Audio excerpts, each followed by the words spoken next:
Hello and welcome to Avenging Past 7. Testing. Okay, yes, the sound is recording. I did it again. I went, and yes, it was a 20-minute video. I was talking. I had a lot to say yesterday. And my mic was muted, and it was all lost. So today I'm making sure the audio is working. It is recording. And I'm here with y'all. So, Star Wars Celebration's going on. And man, am I hyped. I'll start with that. Second, please, if you have not already, subscribe, hit the notification bell, hit that like button, and please join our Discord. Also, I do have a merch store down in the description below, so please go check that out. But most importantly, if you did not know because you're not in the Discord, the podcast has released. So please join the Discord. I'll try and put a link to the video in this description down below. Check that out. I got myself, my wife, Vampy Danny, and my friend, Casually Filthy Gaming. We sat down for about 30 minutes, and we talked about how we got into gaming. What was the console? What was the game? What was the event? What changed our perspective on gaming that changed it from just a game we played to meaning something to us and becoming a part of who we are. So we're going to work towards recording the second episode soon. We want to get to, we want to have hour-long podcasts, and we want, we're trying to think of all these different things that we want to do. We are. So go check that out. Send some love and support over there. Comment on that video and let the other two, let us all know, what you thought about it, and all of that stuff. Now,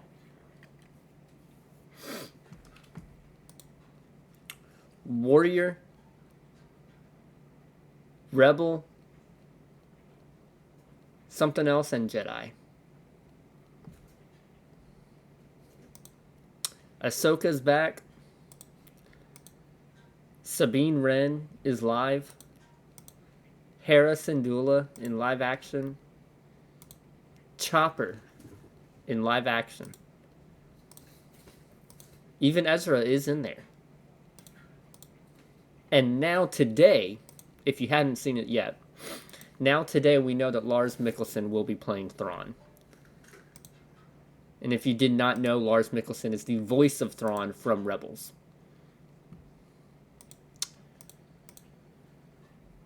We are in the golden era of Star Wars. I was saying it yesterday, you didn't hear.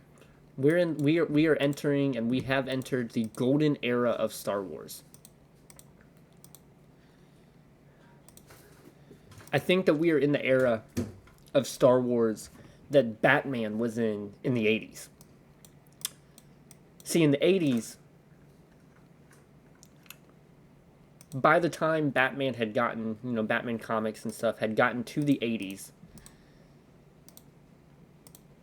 people who grew up reading comics, Batman comics, people who grew up watching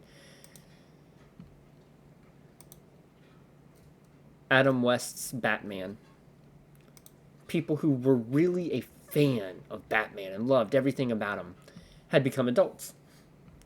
They had become inspired by Batman, and they wanted to inspire others. So they went and started writing Batman comics. And that's when we get to the point in Batman's story, life, age of comics, when Batman becomes a lot darker. We get, I believe it was in the 80s, where we got the Jason Todd storyline. And we got, the death of Robin. We got the Dark Knight, is it Returns? We got storylines that were darker. We got a broodier Batman. We entered the time period where Batman is who most people know him to be today. It's because the fans were writing the stories at that time. People who grew up as children with the Batman perfect for them, grew up with Batman, and now they wanted a Batman that was perfect for them again at their point in time, at their life stage. So they took Batman from being a great hero for children to being a great hero for teenagers and young adults. And that's where we are with Star Wars now. Well, that kind of started 15 years ago with Clone Wars, but we're especially there now, where people like Dave Filoni, who truly grew up with Star Wars, is now at a point in his life where he is second in command, basically, of Star Wars. And he grew up loving Star Wars. He grew up probably obsessing over Star Wars. And now he gets to be in charge of what stories are told. And because of that, we are at a point where, he is telling stories that people similar to my age want to hear. People similar to his age want to hear. What a waste of 50 crystals right there. One shard of that away. What it is, I'm sure y'all are going to comment about that. We're getting stories like The Mandalorian, where it's taking us back to the first season, especially, took us back to the feeling of the original movies, where it felt like a Western. We're getting stories like Ahsoka, where for people my age and a little bit younger, especially a bit younger than me, are getting a story that's continuing the story from Rebels from when they were a child.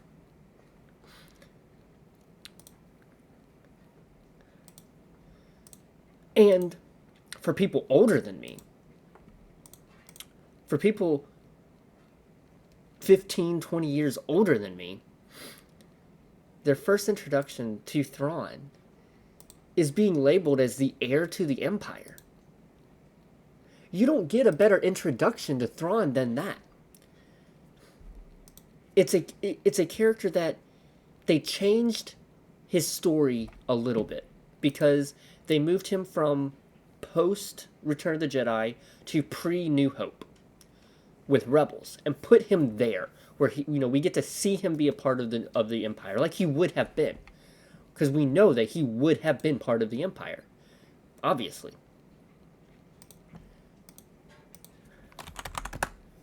We get to see that now. But on top of that, he's taken that story, and now he's shifting it to post Return of the Jedi, and we get to see him after Return of the Jedi. And on top of that, they're labeling it as the heir to the Empire. They're labeling him as the heir to the Empire, which is the origin story of Thrawn. It's the first time we got to meet Thrawn. And I've listened to that book on Audible. I love that story. It was such a good story. It really was. I did not finish the trilogy. I got into the second book and got distracted and whatnot, but that first one is really good. I love the Star Wars books from Timothy Zahn, the ones that I've gone through, as well as I believe Kevin J. Anderson did the Jedi Academy trilogy, and that one is really good as well, really good. But he's introducing a Thrawn that the teenagers of today would know from Rebels, but he's giving hints that he also might be similar, and we might be going through something that seems familiar to the adults of today that would have read Heir to the Empire. And I love that Dave Filoni is doing things like that. I love it. It makes me so happy. It makes me so excited. Now, the other news, the other announcement.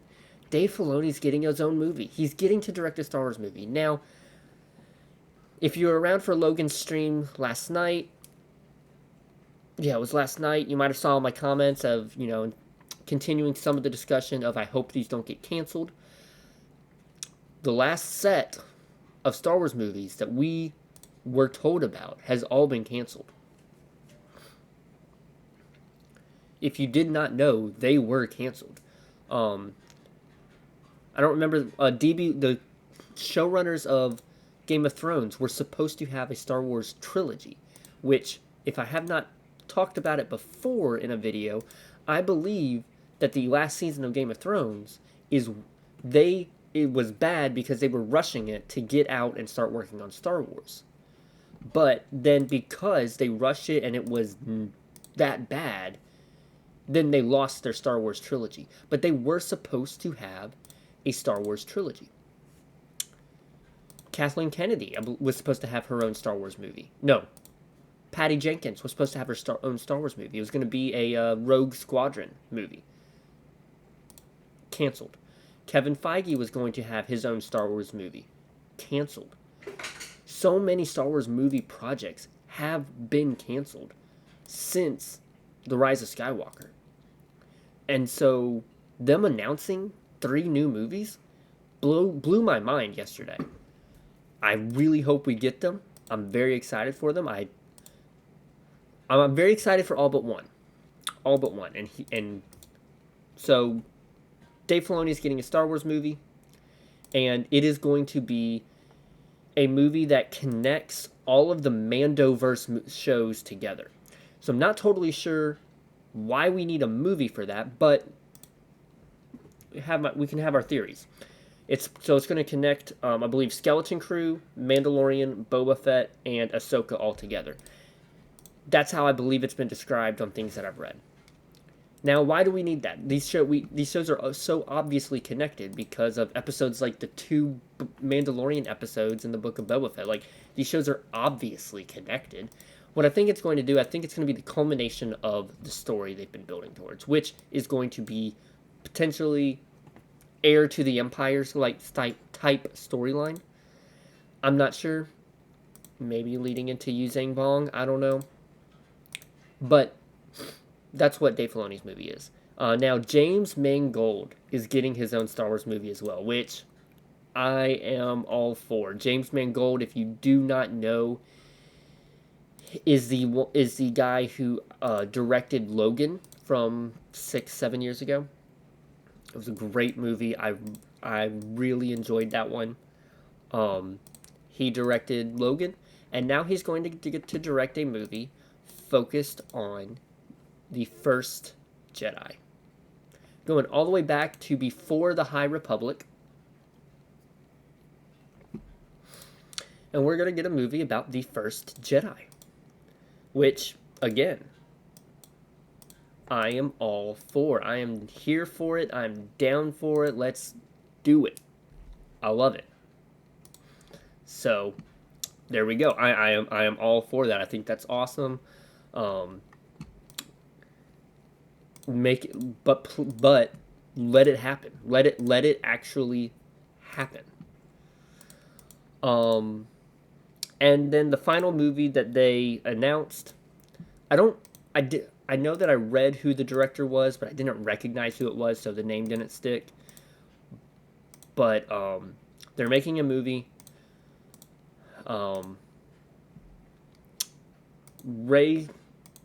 Rey is going to have her own movie post Rise of the Skywalker, telling about her building up the Jedi Order.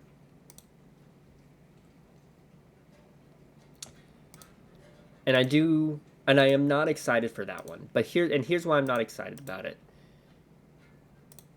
I feel like that story was stolen from Luke. I do feel like that story is and was stolen from Luke. I do want a story. Wow, that is a great pull right there. I do want a story about the Jedi Order being rebuilt, but I want it from Luke's perspective. I want to see Luke's story with that. The Jedi Academy trilogy are some stories, or is a trilogy of books that I very much loved. That was about Luke going across the galaxy, finding Force-sensitive people, and bringing them in and training them at the Masasi Temple on Yavin. And his struggles with that. I know there was a video maybe a month ago or so where I talked about, all of those, what is so special about Luke that, you know, from the books versus what we got in the Disney era. And, you know, I feel like it's taking Luke's story away and giving it to Rey. I think is how I feel about that story. Now, am I going to watch it? Of course, it's Star Wars. I'm going to watch it. Am I going to give it a chance? Yes, I'm going to give it a chance because it's Star Wars. I want to enjoy it. I want to be critical of it. I want it to be the best that it can be. I don't want it to be awful. I want it to be the best that it can.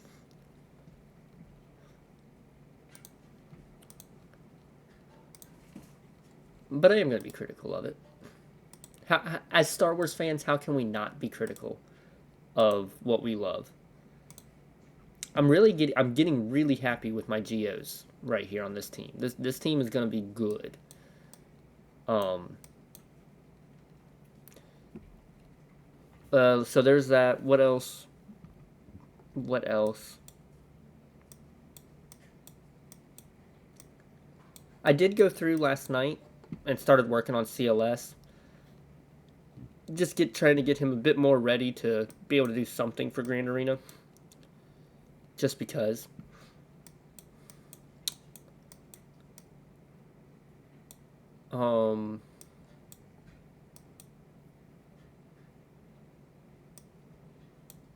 What else? Oh, I can tell you this. I found out this last night, yesterday. Jedi Fallen or Jedi Survivor, Star Wars Jedi Survivor is going to be 155 gigabytes of storage. It's going to be a huge game. I'm excited for it. I am ready for it. That is such a huge download size. Man. So, we're just a couple weeks away from that release, so I'm excited about that. You will be hearing a ton of talk about me talking about Fallen Order as we get closer and as I start playing it. So there is that. But please go and check out the podcast. Comment, share it. We want to do a lot with that channel. We're going to start doing we've been discussing a lot. We want to do a lot with it.